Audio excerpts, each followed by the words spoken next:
Agarwal Public Inter College, Vijay Lakshmi Nagar, Sitapur, creates history again. Our intermediate topper, Venkatesh Maurya, got first rank in city and 9th rank in district. Our high school topper, Isra Azmi, got 3rd rank in city. Our 3 students, Ankit Kumar Vishwakarma, Himanshu Mishra and Vikas Anand Gautam, got selected in central government job. Admission open for session 2023-2024. Our other institution is Shivam Agarwal Memorial Degree College, BA, BCom, DLED, CCC and O level. So hurry up. I India के विशेष कार्यक्रम कभी कवि कभी शायर में आप सभी दर्शकों का एक बार फिर स्वागत है। मैं हूं ज्ञान प्रकाश सिंह प्रतीक। आज हमारे साथ स्टूडियो में मौजूद हैं शहर के सीतापुर शहर के नामचीन कवि, व्यंग्यकार और पेशे से व्यवसायी हैं और व्यवसाय होते हुए भी ये कविता लिखने का भी समय निकाल लेते हैं और कई मंचों पर जाने का भी समय निकाल लेते हैं। ये बहुत बड़ी बात है। आज जहाँ लोग 99 के फेर में अपने व्यवसाय में या अन्य कामों में रात दिन जुटे रहते हैं, वहाँ साहित्य के लिए अगर कोई समय निकाल लेता है तो समझो बहुत बड़ी बात है। और हम बात कर रहे हैं रामदास बैस और जिनका उपनाम है रामू। ये आज हमारे स्टूडियो में है। बहुत बहुत स्वागत रामू जी। धन्यवाद। इनके माता का नाम कमला देवी और पिता का नाम स्वर्गीय रामोतार बैस जी है। इन्होंने बीए तक शिक्षा प्राप्त की है और इनकी जन्मतिथि है 12 अक्टूबर 1959 और ये state bank colony civil line Sitapur के निवासी हैं। हम चाहेंगे कि ये हमारे रामू जी इन्होंने साहित्य क्षेत्र में बहुत काम किया है। हिंदी सभा जैसी ख्यातलब्ध संस्था में इन्होंने बराबर अपने काव्य पाठ किए हैं। ये कोई साहित्य क्षेत्र में परिचय के मोहताज नहीं है। ये हम सबको गर्व होता है कि ऐसी शख्सियत आज हमारे स्टूडियो में मौजूद है। इनको बच्चा बच्चा जानता है शहर का कि ये बहुत अच्छे व्यंग्यकार हैं और बहुत ही चुटीले व्यंग्य करते हैं। बहुत ही छोटी जो है कम लाइनों में बहुत बड़ी बात कह जाते हैं। ये बिल्कुल बिहारी के दोहे जैसे हैं कि देखन माँ छोटे लगें घाव करें गंभीर। तो भाई हम और रामू और दर्शकों के बीच में अवरोध नहीं बनना चाहते। भाई रामू जी को सीधे हम दर्शकों से रूबरू कराते हैं कि वो उनकी कविताओं को सुने और आनंद उठाएं। भाई रामू जी, कोई आप रचना हमारे दर्शकों के लिए पेश करें। संपादक जी और सबको जितने भी हमारे श्रोतागण देख रहे हैं वो सबको बहुत बहुत धन्यवाद। जैसा कि भैया ने बताया है हमारे बारे में कि जो मैं देखता हूँ वही लिखता हूँ। समाज में जो कुरीतियाँ हैं उनको एक व्यंग्य के माध्यम से देने का प्रयास करता हूँ। इसमें पहला व्यंग्य दे रहा हूँ कि एक शब्द है रिश्ता और एक शब्द है दोस्ती। पहले क्या था, आज के बदलते परिवेश में इसका क्या है, एक माध्यम दे रहा हूँ कि रिश्ता और दोस्ती में बहुत बड़ा अंतर है। रिश्ता और दोस्ती में बहुत बड़ा अंतर है। रिश्ता एक नदी है तो दोस्ती समुंदर है। रिश्ते को हम पाते हैं पीढ़ी दर पीढ़ी। रिश्ते को हम पाते हैं पीढ़ी दर पीढ़ी। निभाने की मात औपचारिकता पग पग सीढ़ी सीढ़ी पर, जबकि दोस्त को हम स्वयं चुनते हैं। जबकि दोस्त को हम स्वयं चुनते हैं, उस पर सारे दायित्व सौंपते हैं। उसे वो बखूबी है निभाता। उसके बारे में कहते रामू, इससे हमारा जन्म जन्म का नाता। जबकि यथार्थ में कुछ और है। आज के बदलते परिवेश में दोस्त सिर्फ जर जमी जोरू का होता है।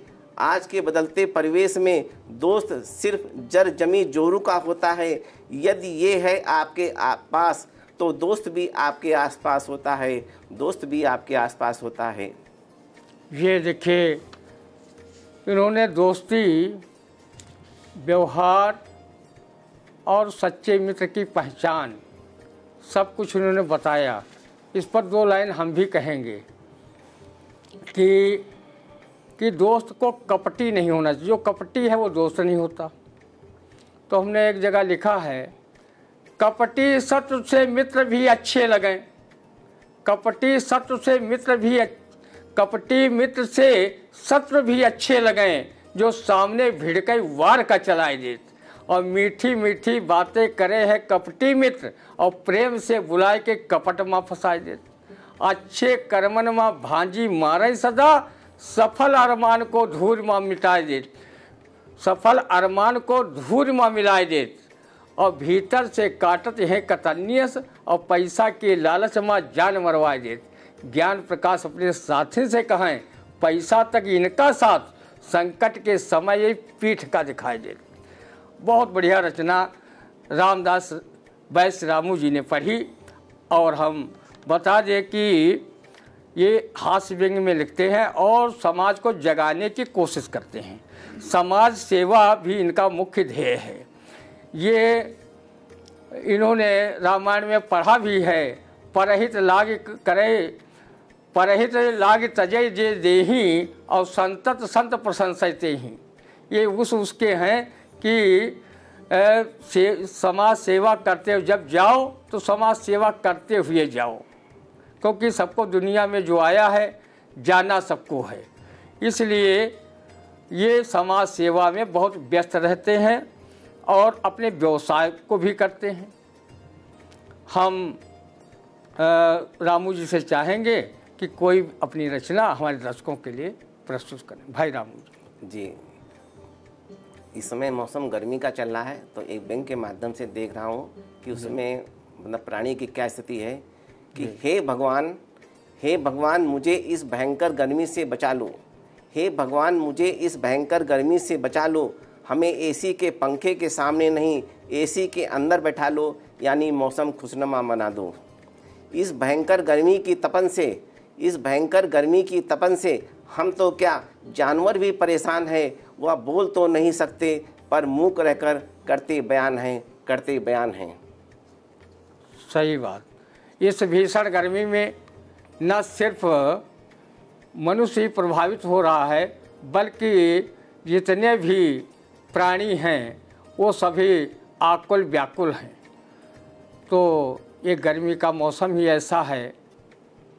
तो और मौसम हमारे यहाँ चेंज भी होते रहते हैं। गर्मी का भी अपना अलग महत्व है, बरसात का अपना अलग महत्व है और जाड़े का अपना अलग महत्व है। तो हमारे यहाँ जो है अलग अलग मौसम होते हैं और सबकी अपने अपने जगह पर उपयोगिता है। हाँ, ज़रूर गर्मी ज़्यादा लगती है, पसीना बहाना पड़ता है, लेकिन उसकी भी उपयोगिता है। और ये जितनी विकराल गर्मी होती है, आम पक रहे मीठे मीठे फलों का आनंद भी यही गर्मी दिलाती भी है। अब भाई रामू जी से चाहेंगे कि कोई और अपनी एक कविता पेश करें। जी, इस समय चल रहा है सरकार की तरफ से नारा है बेटी बचाओ बेटी पढ़ाओ। तो हम इसमें एक संशोधन करना चाहते हैं, बेटी पढ़ाओ बेटी समझाओ, लेकिन बेटों को समझाओ, तभी थोड़ा सा समाज पे जो ये चीज़ हो रही है उस पर होगा।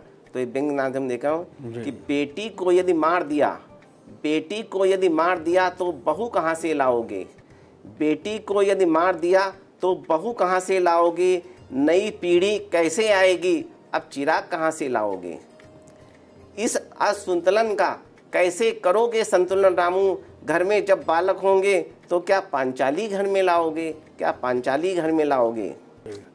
बहुत ही छोटा और चुटीला व्यंग इन्होंने किया, लेकिन बात बहुत बड़ी कह गए कि जो बच्चों की भ्रूण हत्याएं होती हैं या उनके साथ अमानुषिक व्यवहार होता है या घर परिवार में वो उपेक्षा की शिकार होती हैं, और जितना लड़कों पर ध्यान दिया जाता है अगर लड़कियों पर दिया जाए तो वो हर क्षेत्र में अपनी अग्रणी भूमिका निभा सकती हैं, राष्ट्र को और वैभवशाली बना सकती हैं, और जो है उनमें भी बहुत शक्ति होती है, क्योंकि नारी एक शक्ति के रूप में है। अगर लड़कियों को भ्रूण हत्या की जाएगी तो आगे नानी दादी कहाँ से होंगी और ये सृष्टि कैसे चलेगी।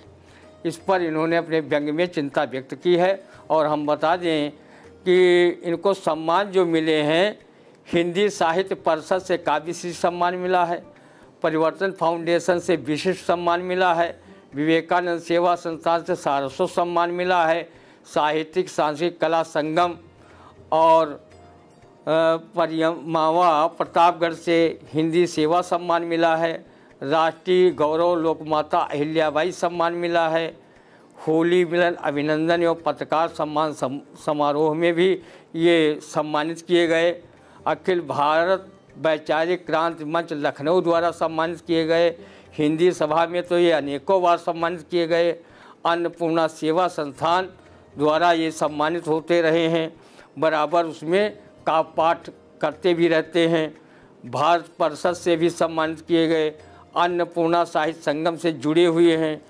साइबर जगुआर में भी इनका हर माह में एक जो है ऑनलाइन कवि सम्मेलन होता है, उसमें ये बराबर शिरकत करते हैं और बहुत ही अपनी रचनाएँ अच्छी अच्छी पेश करते हैं। अखिल भारतीय कला साधक संगम लखनऊ द्वारा भी इनको सम्मानित किया जा चुका है। हम चाहेंगे कि इतने सम्मानित कवि आज हमारे व्यंगकार रामदास वैश्य रामू जी मौजूद हैं, तो क्यों न फ़ायदा उठाया जाए, उनसे कोई अच्छा सा व्यंग सुना जाए और दर्शकों को सुनाया जाए। भाई रामू जी, अब हम आपको जो है थोड़ा सा मोड़ने की कोशिश करेंगे। छड़काओं के माध्यम से बहुत छोटी छोटी छड़काएँ हैं, इसमें समाज के आपके मन के भावों को प्रकट करने का उद्देश्य करना चाहते हैं कि दोस्ती कब तक रहेगी कायम, दोस्ती कब तक रहेगी कायम, जब तक बीच में ना आवे पैसा ना आवे स्त्री। सलाह मत दो अनेक, सलाह मत दो अनेक, दे सको तो सिर्फ एक वो भी नेक। आज अपने आसपास हास परिहास, आज अपने आसपास हास परिहास, जिससे कल बनेगा एक सुंदर इतिहास। समाज कब तक देगा साथ, समाज कब तक देगा साथ, जब तक आप करते रहेंगे इसकी मसाज, करते रहेंगे इसकी मसाज। बच्चे कब तक बच्चे, जब तक वो आपका माने कहना, समझे इशारा जरा हट के। बच्चे बड़े होते बच्चे, बच्चे बड़े होते बच्चे, जब पिता का जूता बच्चे के पैर में आ जाए तो रहना इनसे बच के, रहना इनसे बच के। भाई छड़काओं में भी जो रामू जी ने कहा, बहुत बड़े बड़े संदेश छुपे हुए हैं।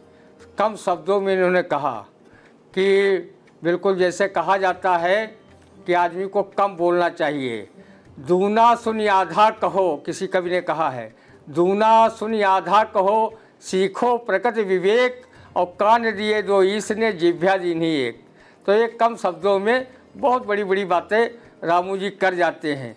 किसी व्यंगकार के हमने भी कुछ छड़काएँ सुनी थी, उसमें से एक जो देखा कि कपड़े आजकल कुछ लोग ऐसे पहनते हैं जिन पर टोका टोकी भी होती है, उस पर एक कवि ने कह दिया कि भक्त मिलके कपड़े, भक्त मिलके कपड़े पहनिए पहनाइए आज ही ले जाइए, बहुत दिन टिकते हैं जो अंग छिपाने चाहिए इनमें से साफ दिखते हैं। और बहुत छोटे छोटे छड़काओं में किसी कवि ने कहा, आज का अध्यापक कक्षा में छात्र कम, घर पर संख्या व्यापक। आज का स्टूडेंट कॉपी कोरी, अंक 100%। तो बड़ी बड़ी बातें बहुत कम शब्दों में छिपी होती छड़काओं में, और छड़काओं को लिखने की महारत हमारे रामू जी में है। हमने देखा कि बहुत कम लोग जो है साहित्य क्षेत्र में छड़काएँ लिख रहे हैं, हाइकू लिख रहे हैं, बहुत कम लोग लिख रहे हैं, और रामू जी उस विधा को आगे बढ़ा रहे हैं, इसके लिए वो बधाई के पात्र हैं। हम चाहेंगे रामू जी एक दो और रचना अपनी सुना दें, फिर हम आप लगातार सुना दें 2 रचनाएं, और फिर हम दर्शकों से विदा लें। जैसा कि मतलब आज के समय में सबके अपने अपने गुरु होते हैं, तो हमने भी एक नया गुरु ढूंढा है, अगर अच्छा लगे तो देखिएगा कि कि गुरु आज यूट्यूब है, गुरु आज यूट्यूब है, इसका कर लो ध्यान, इस चैनल के अंदर है विश्व का सारा ज्ञान। विश्व का सारा ज्ञान पल में जानकारी है देता, कठिन है प्रश्न कोई भी तुरंत हल है कर देता। कह रामू हर्षाय सेवा इसकी हर पल शुरू, और द्रोणाचार्य की तरह लेता नहीं ये दक्षिणा गुरु, लेता नहीं ये दक्षिणा गुरु। ठीक, वाह, इसमें कितना बड़ा व्यंग है कि एकलव्य और द्रोणाचार्य का किस्सा भी सभी जानते हैं। बताने की आवश्यकता नहीं है कि किस प्रकार उन्होंने गुरुदक्षिणा के रूप में दाहिने हाथ का अंगूठा ले लिया था उससे, और उसने साहस काट करके उनके शीश चरणों पर रख दिया था। नहीं तो आज दुनिया का वो सबसे बड़ा धनुर्धर मतलब इतिहास में वो दर्ज होता, और था भी। लेकिन इस पर हमने एक वो भी पढ़ा था, इस पर पूरा है जो है एकलव्य खंड काव्य। तो उसमें कवि ने सिद्ध ये किया था कि वो असल में कोई राजा का लड़का नहीं था, वो किसी राजा की चाकरी ही करता।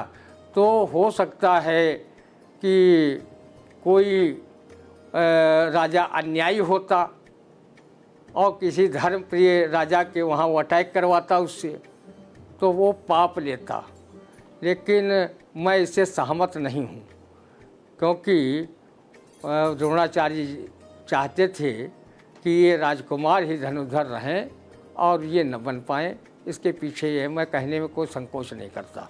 और एक कोई और रचना चलते चलते एक और सुना। हाँ, चलते चलते एक और रचना हम रामू जी से सुन लेते हैं, फिर लेते हैं विदा।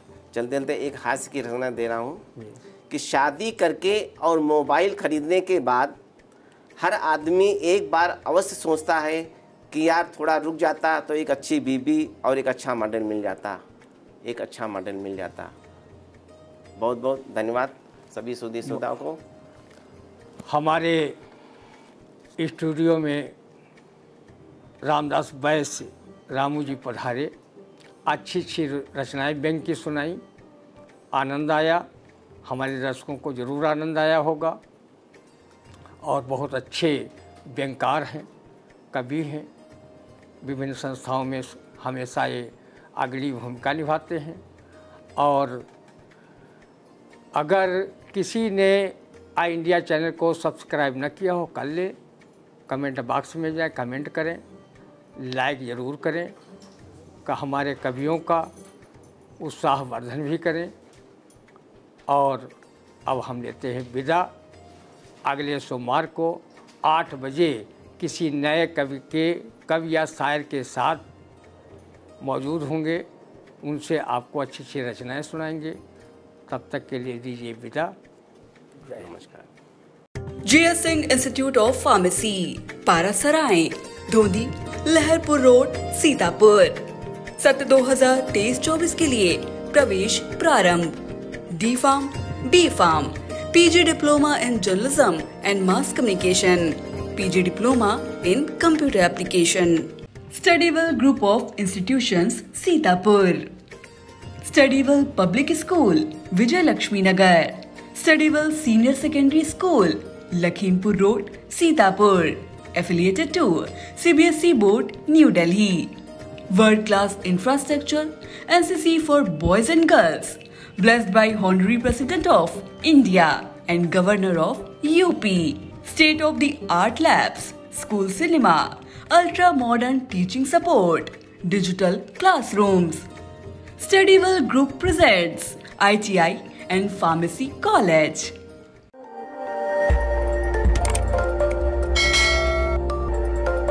खबर आपकी, नजर हमारी। देखते रहिए आई इंडिया।